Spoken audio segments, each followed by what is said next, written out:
about these things. This is Stephanie, and I wanted to talk to you about homeschooling today. Our family has been a homeschool family for the last 4 years. I was a teacher before the girls were born, and I taught first grade, third grade, some sixth grade, and a little bit of fourth grade, but mostly I was in the third grade. That's where I did most of my teaching. So when Elise was getting ready to go into third grade this past year, I was really excited. I thought it was going to be a great year. I knew exactly what I was doing, and I was really excited to get this year started. So it ended up not being our best year. I struggled, Elise struggled, and it just didn't seem like it was our best year. We were off, and looking back now, I kind of think that I was kind of on autopilot. I just figured I got this, I've done this for years, and I didn't put my best into the job, and therefore Elise didn't put her best into the job. When we got her test results back, she did an amazing job on her test results and was above grade point average, but the whole year was just really hard on our whole family. I don't know if it was because it was the first time I was really honestly doing curriculum with both of the girls, because Elise did third grade and Breely did kindergarten, but we just really struggled. And my husband saw me struggling. So at that time, there was a brand new charter school that was just opening. And we had previously toured the sister school of it. And so we had gone and we had liked that school. And so when the charter started to open, my husband came to me and he said, what if we put them in the lottery? Let's just see what happens. And I said, okay, we can do that. So we put both the girls in the lottery.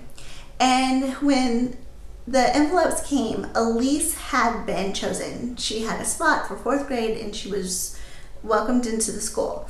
Breely had been waitlisted. And when I opened the letter, part of me was really excited, then the other part of me was not so excited, and I wasn't sure if this was the right decision. But being a mom, I went to Elise and was like, yay, you got into the school, trying to make her excited. And I could tell that she was excited, but she also had this look on her face that she was scared to death. So a few weeks later, we got another letter, and Breely had been moved off of the wait list, and she had been accepted into the school, and she was super excited. We only had a little bit of time to register them, so we went ahead and we filled out all the paperwork, and we got their doctor's reports and everything that we needed, and we sent everything off to get them registered. So over this past few months, Elise and I started to have some conversations, and I honestly did not feel a peace at all. I was scared for her, but I was scared for me. I just didn't know if it was the best decision for our family. And so one night she came to me and she said, Mommy, I don't feel like I want to go to school. I want to stay and I want to be homeschooled again. So we started to have more serious conversations. What I had them do is they both wrote pros and cons lists for both school and for homeschool. And we had a big family meeting. And so Elise's were very thought out. They were very good lists. They went from everything from time that she had to go to bed at night, and then she had to get up in the morning, and homework schedule, and all of her extracurriculars, volunteering at church. She had a really good thought out list, and honestly they were very similar to my pros and my cons. Breely's were a little bit more, like a 5-year-old girl. She wanted to be with friends and have fun and things like that, and that's good, that's fine.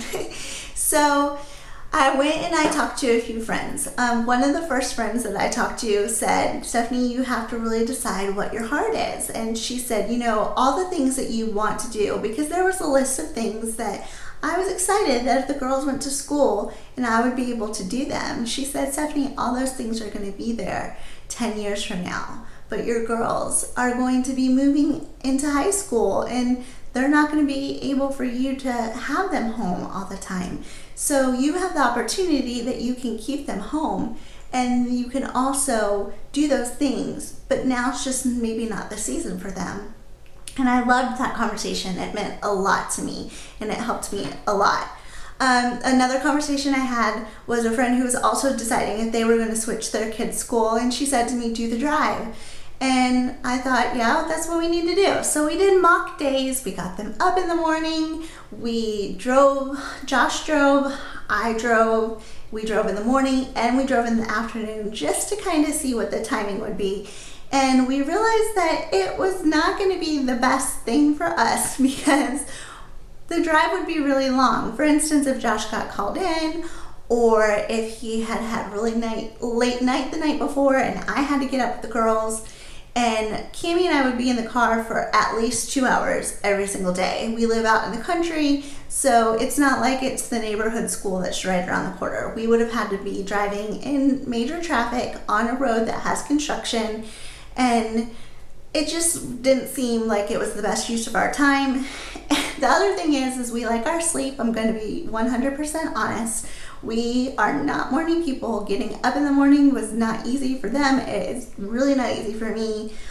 With Josh's sleep schedule, we never know when he's going to be able to sleep really well and when he needs some extra sleep and when he's just going to be having to go on a couple hours. Like, sleep is a big thing in our house. The other thing that was different is we talked about finances. We talked about being in the car, and if I was going to want to stop at Starbucks every single day, and gas money, and if I was out and I might as well just go run some extra errands, things that I might not need, but I might go buy just because I was out and about compared to being home. Plus, the cost of field trip fees and buying them lunches and just extra costs. It would have changed our finances for our house, and we had to look at the budget. We had to think about all that.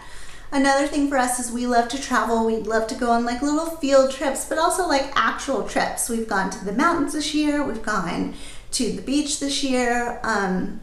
We've gone on trips with friends and with our family and just the girls and I. We've been to like activities like the ballet and things like that with a homeschool group that we're a part of. And giving up those trips and things seemed like it was going to be a really hard thing to let go of. I really think it's very key to my philosophy of teaching and really of parenthood, but just to get my kids out and exploring. It's one of the wonderful things about homeschooling is you can take your kids out and about. They're not in a homeschool. They're not in a classroom, either at home or at school all the time. They're out and experiencing new things and going on like field trips and doing things that they just wouldn't be able to if they were stuck in a classroom all the time.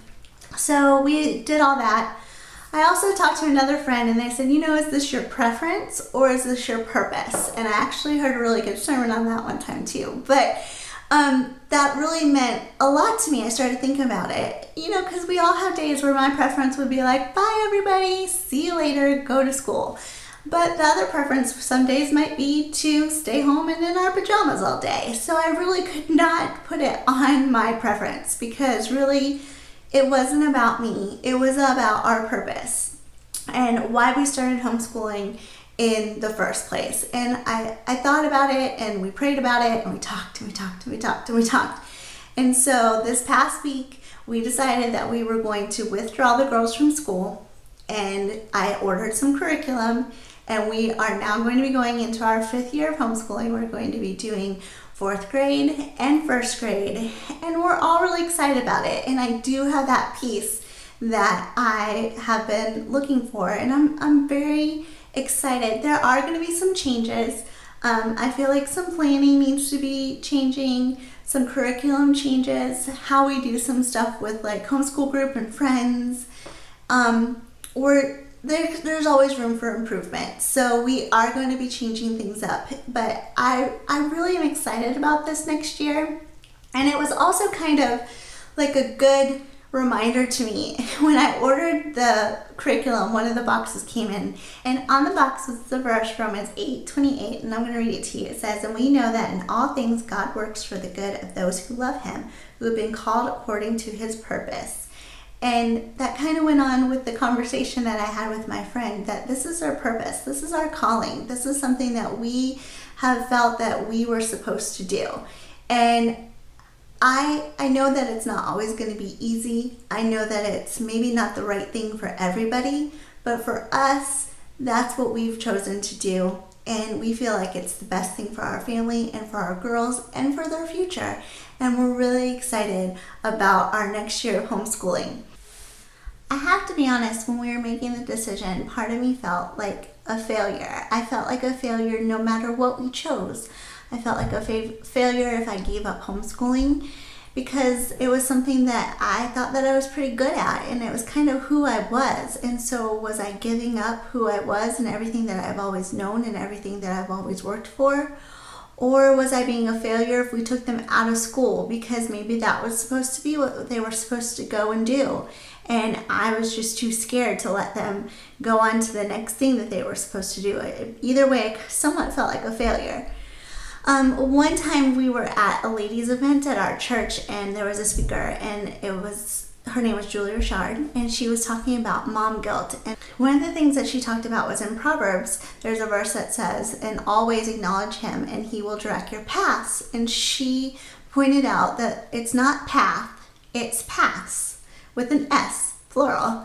So when she first started talking about that, I thought, well, maybe we're supposed to go on a different path. Like maybe the homeschool path is over and we're supposed to take a new path for school. But now that I've thought about it a little bit and we made our decision to stay home, I've decided that really it's more that there's just different paths in your life, that this is the path that I'm supposed to stay on. And I don't need to be sent on a detour somewhere, that this is the path that we've chosen, and that God is going to be with me, and he's going to direct my path, and he's going to take care of me, and he's going to take care of the girls. And maybe it's not the right path for you. Maybe it's not the path for some of my friends. Maybe this path is the path that is just made out for our family. And that's okay, because we don't all have to take the same path. We don't need all that traffic. We just need to do what we're supposed to do, and God will direct our paths. If you clicked on this because you're wondering what you should do, if you should homeschool, if you should not homeschool, charter school, Christian school, public school, there's so many options. And I just have to say that I don't think that there is one right answer. I think that whatever is right for your family is the right answer. And if that changes in different seasons, that's great. We might not be a homeschool family forever. I don't know if I'm going to do middle school and high school.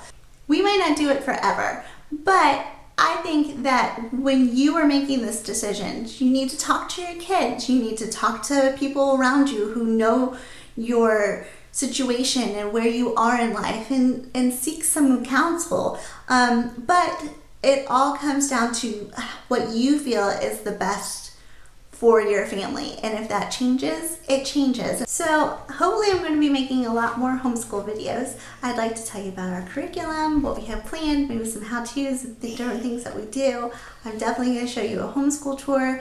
I have a lot of changes that I'm going to be making in this room, and so go ahead and like and subscribe. And if you're a homeschool mom, let me know. Tell me who you are so I can check out your channel too. I hope you have a great day, and I hope that you have a great school year. Talk to you soon. Bye.